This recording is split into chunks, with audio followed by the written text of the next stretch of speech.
Bonjour et bienvenue sur Télé Djibouti dans cette nouvelle édition de votre journal de 15 heures, les titres de l'actualité.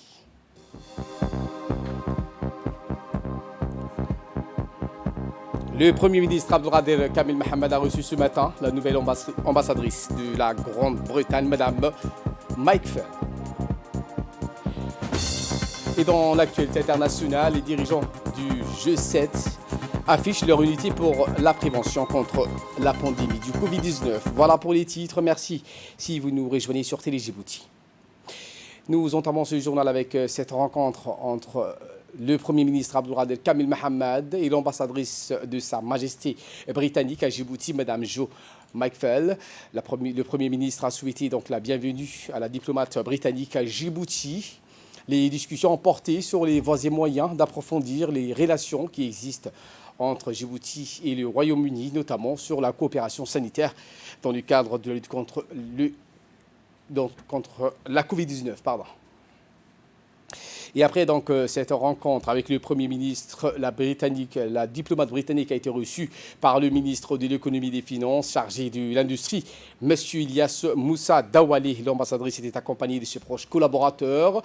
Cette première rencontre a porté sur les relations de coopération entre les deux pays ainsi que sur les moyens permettant de les développer mais aussi de les renforcer davantage dans plusieurs domaines, notamment dans l'économie. À cette occasion, les deux parties ont passé en revue l'état des relations économiques et financières bilatérales ainsi que les perspectives de leur développement, notamment dans les secteurs bancaires et financiers. Et bientôt ce matin, le ministre de l'Économie et des Finances chargé de l'Industrie, M. Ilyas Moussa Dawali, a remis un chèque au syndicat de tricycle.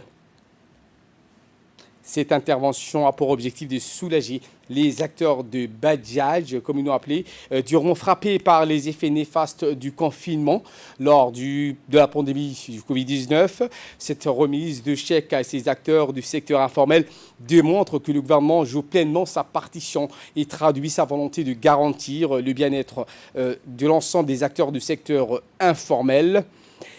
Eh bien, en effet, cette action du gouvernement a pour mission d'assurer, maintenir et préserver le dynamisme de ce secteur afin de sauver des milliers d'emplois. Cette journée a rassemblé dans l'immédiat une forte majorité de conducteurs de tricycles composés majoritairement de jeunes.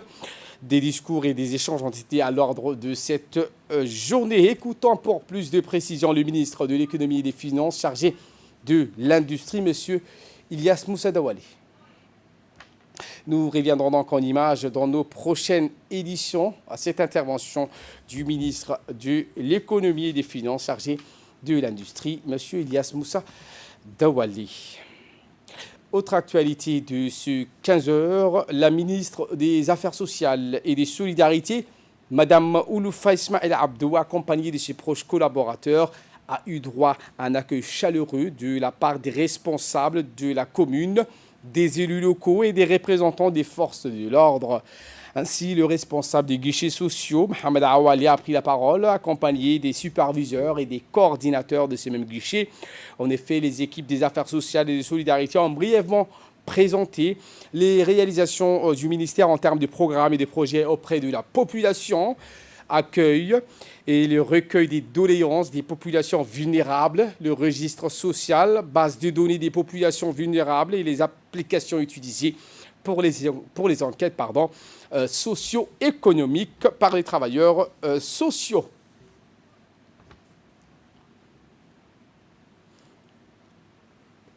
La ministre des Affaires sociales et des Solidarités a également visité d'autres endroits. Elle s'est dite grandement satisfaite et n'a pas manqué d'adresser ses vifs remerciements et a tenu à féliciter les différents agents et responsables au cœur de l'action sociale en précisant qu'elle continuera de mener les efforts du gouvernement djiboutien dans la lutte contre la précarité. La ministre Mme Ouloufa Ismail Abdou a pris quelques instants pour pouvoir rencontrer et discuter avec les réseaux associatifs et agents communautaires de deux communes, l'occasion de le remercier pour les actions qu'elle mène aux côtés des travailleurs sociaux. Ce travail effectué aux côtés du personnel des guichets, qu'elle n'a pas manqué de l'encourager.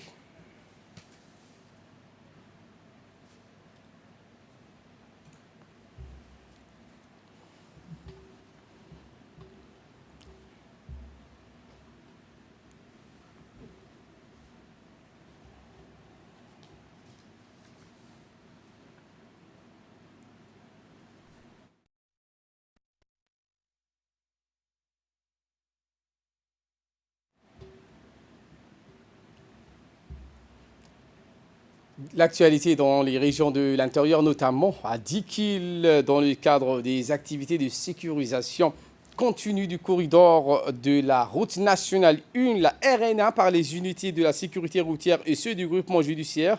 Dans la soirée du 8 juin 2021, les gendarmes de la brigade routière de Yoboki ont surpris au niveau de la localité de Galamo un camion éthiopien en train d'être siphonné par des restaurateurs de petites gargotes de cette localité. Aussitôt, ces gendarmes procèdent à l'interpellation du restaurateur ainsi que la saisie de 39 jerrycans de 25 litres de gazole chacun, avant d'appeler leurs collègues de la brigade du Dikil territorialement compétente. En effet, ne voulant pas se faire interpeller, les conducteurs éthiopiens avaient déjà quitté les lieux en amont donc, de l'arrivée de la brigade du Dikil qui ont pris donc, le relais et ont immobilisé le camion à la brigade. Une enquête a été entamée. Dans la journée du week-end, les équipes de la garde-côte djiboutienne stationnées au poste de surveillance du littoral maritime de Gorangar ont intercepté au large de Guéherré une embarcation yéménite engagée dans les activités de pêche illégale dans les eaux territoriales djiboutiennes. 5 individus, tous d'origine yéménite, ont été interpellés dans le cadre de cette opération, ainsi qu'une quantité importante de poissons de différentes espèces. Il s'agit d'une nouvelle démonstration de la vigilance de tous les instants dont fait preuve la garde-côte djiboutienne pour protéger les ressources halieutiques nationales. L'enquête a été confiée à la brigade de recherche, des investigations et des affaires judiciaires, tandis que l'embarcation a été saisie dans l'attente d'une décision de la justice. Et en nouvelle du monde, cette fois, le sommet du G7, le Covid-19, les dirigeants du G7 affichent leur unité pour la prévention contre cette pandémie.